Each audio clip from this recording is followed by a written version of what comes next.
Hello friends, welcome back to another video from my YouTube channel that is Pradeep Subalogy. जी हाँ बच्चों, आज हम जानेंगे कि कौन से ऐसे 6 मोस्ट इंपॉर्टेंट चैप्टर्स हैं जिन्हें आप एमएसटी सीटी में ज्यादा फोकस करके, ज्यादा रिवाइज करके, ज्यादा उनके क्वेश्चन सॉल्व करके आप 70+ मार्क्स गेन कर सकते हैं जस्ट 6 चैप्टर से। जी हाँ, आप बिलीव नहीं करेंगे बच्चों। देखिए, अभी नीट का जो पेपर हुआ है ना, किसी ने एक्सपेक्ट नहीं किया था इतने सारे क्वेश्चन और इतने इजी वे में पूछे जाएंगे। ठीक है, देखिए बायोटेक्नोलॉजी जो है मोस्ट इंपॉर्टेंट चैप्टर है। ठीक है, तो ऐसे में बहुत सारे चैप्टर्स के बारे में आपको बताऊंगा। नंबर 1 आता है बच्चों आपका चैप्टर नंबर 1। ठीक है, like reproduction in lower and higher plants. ठीक है, यहाँ पर आपको गैमेट्स के बारे में पढ़ना पड़ेगा। ठीक है, जो जनरेटिव सेल्स होती हैं, जो वेजिटेटिव सेल्स होती हैं, पॉलन ग्रेन्स होता है। ठीक है, ओव्यूल का स्ट्रक्चर, फर्टिलाइजेशन, डबल फर्टिलाइजेशन, ठीक है, उनमें माइटोसिस मियोसिस कैसे होती है, इन सारी चीजों से क्वेश्चन पूछे जाते हैं। इवन फ्लावर से भी क्वेश्चन पूछे जाते हैं। वाइल अगर हम बात करें कि सेकंड जो चैप्टर है सबसे मोस्ट इंपॉर्टेंट, वो है आपका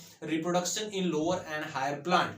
ठीक है, तो सेकंड चैप्टर बच्चों ये भी डायग्राम बेस्ड है। यहाँ से जो क्वेश्चन पूछा जाता है बेबी के डेवलपमेंट से, फीमेल रिप्रोडक्टिव सिस्टम से, मेल रिप्रोडक्टिव सिस्टम से, ट्यूब से क्वेश्चन पूछे जाते हैं, जर्मिनल एपिथेलियम से क्वेश्चन पूछे जाते हैं, स्पर्म से क्वेश्चन पूछे जाते हैं, फर्टिलाइजेशन से क्वेश्चन पूछे जाते हैं। यहाँ पर बच्चों नीट में इस बार जो ओवा होता है उसकी जो वॉल होती है ना, जो लेयर होती है, जोना पैलोसिडा से क्वेश्चन पूछा गया था।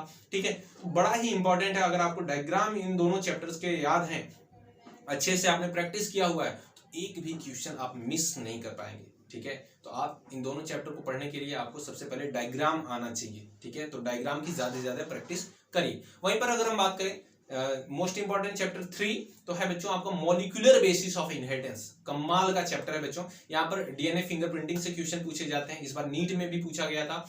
वाइल अगर हम बात करें कुछ और, तो रेप्लिकेशन, ट्रांसक्रिप्शन, ट्रांसलेशन से भी क्वेश्चन पूछे जाते हैं, कोडॉन से क्वेश्चन पूछे जाते हैं। और ये देखिए, ये वो इंपॉर्टेंट टॉपिक्स हैं जहां पर हर साल नीट में भी इस बार भी क्वेश्चन आए थे यहाँ से। ठीक है, तो प्लीज आपसे रिक्वेस्ट है कि जरूर इन टॉपिक्स को कवर करिएगा। वाइल अगर हम बात करें मोस्ट इंपॉर्टेंट 4th चैप्टर की, जो 4th चैप्टर है उस पर हमने रखा है प्रिंसिपल ऑफ इनहेरिटेंस। और ये कमाल का चैप्टर बच्चों, मेंडल्स के बारे में पूछा जाता है, डोमिनेट लॉ ऑफ डोमिनेंस से क्वेश्चन पूछे जाते हैं, डाइहाइब्रिड क्रॉस से क्वेश्चन पूछे जाते हैं। ठीक है, क्रॉस अगर मैं बात करूं test cross and back cross से भी क्वेश्चन पूछे जाते हैं। ठीक है, और ज्यादातर जो क्वेश्चन पूछे जाते हैं बच्चों डिसऑर्डर से पूछे जाते हैं। ठीक है, तो प्लीज डिसऑर्डर्स को याद रखिएगा।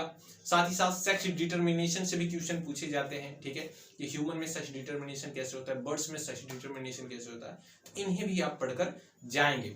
वाइल अगर हम बात करें चैप्टर नंबर 5, जिसे हमने मोस्ट इंपॉर्टेंट पे रखा है, चैप्टर नंबर 5 नहीं है, 5th मैंने रखा है, एक्चुअल में चैप्टर नंबर 2 है। ठीक है, रिप्रोडक्शन रेस्पिरेशन एंड सर्कुलेशन। ठीक है, रेस्पिरेशन एंड सर्कुलेशन बड़ा ही इंपॉर्टेंट चैप्टर है। यहाँ पर देखिए आप एनाटॉमी ऑफ हार्ट पढ़कर जाएंगे, उसमें कितने चैम्बर होते हैं, बाइकस्पिड वॉल कहाँ पे होता है, ट्राइकस्पिड वॉल कहाँ पे होता है, मिट्रल वॉल कहाँ पे होता है, कहाँ पर ऑक्सीजनेटेड ब्लड आता है, कहाँ पे डीऑक्सीजनेटेड ब्लड आता है। अच्छा, बॉडी से lower part of the body से कौन सा जो वेन होती है वो हार्ट में लाती है ब्लड को, ऊपर का जो ब्लड होता है वो कैसे आता है। ठीक है, इन सारी चीजों से पूछा जाता है। साथ ही साथ बच्चों ऑक्सीजन और कार्बन डाइऑक्साइड का पार्शियल प्रेशर भी पूछा जाता है। ठीक है, एल्वियोलाई में भी पूछा जाता है, deoxygenated blood and oxygenated blood में भी पूछा जाता है। ठीक है, तो अगर मैं बात करूं एल्वियोलाई की, तो एल्वियोलाई में जो पार्शियल प्रेशर ऑफ ऑक्सीजन होता है 104 होता है। ठीक है, mmHg, और पार्शियल प्रेशर ऑफ CO2 कितना होता है, बोलिए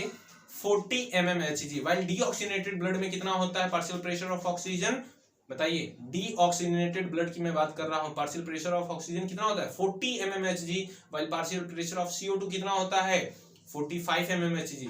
वाइल अगर हम बात करें ऑक्सीजनेटेड ब्लड में कितना होता है, तो ऑक्सीजनेटेड ब्लड में होता है 95 mmHg partial pressure of oxygen.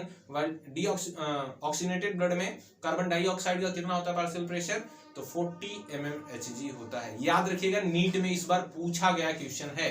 ठीक है, तो प्लीज इन सारे टॉपिक्स को ध्यान में रखेंगे आप। साथ ही साथ हार्ट की वॉल के बारे में पूछा जाता है, कुछ हार्ट के डिसऑर्डर्स पूछे जाते हैं, लाइक कार्डियक अरेस्ट पूछा जाता है, मायोकार्डियल इन्फ्रैक्शन पूछा जाता है। ठीक है ना, इन सारी चीजों को आप ध्यान रखेंगे। साथ ही साथ ब्लड से क्वेश्चन पूछे जाते हैं। ठीक है, ब्लड से आपको देखिए कुछ आपसे पूछ लीजिएगा, ब्लड क्लॉटिंग फैक्टर से क्वेश्चन आते हैं, तो उसे भी जरूर ध्यान रखेंगे आप।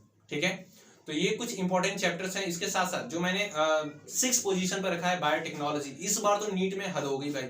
बायोटेक्नोलॉजी से जनरली 2 to 3 क्वेश्चन पूछे जाते थे, लेकिन इस टाइम 4 क्वेश्चन पूछे गए थे। ठीक है, बहुत ही ज्यादा इंपॉर्टेंट है बच्चों, तो प्लीज याद रखिएगा। ठीक है, आप इंडोन्यूक्लियस याद रखेंगे, रिस्ट्रिक्शन इंडोन्यूक्लियस एंजाइम को याद रखेंगे। ठीक है, साथ ही साथ रिकॉम्बिनेंट डीएनए टेक्नोलॉजी को याद रखेंगे, वेक्टर को याद रखेंगे।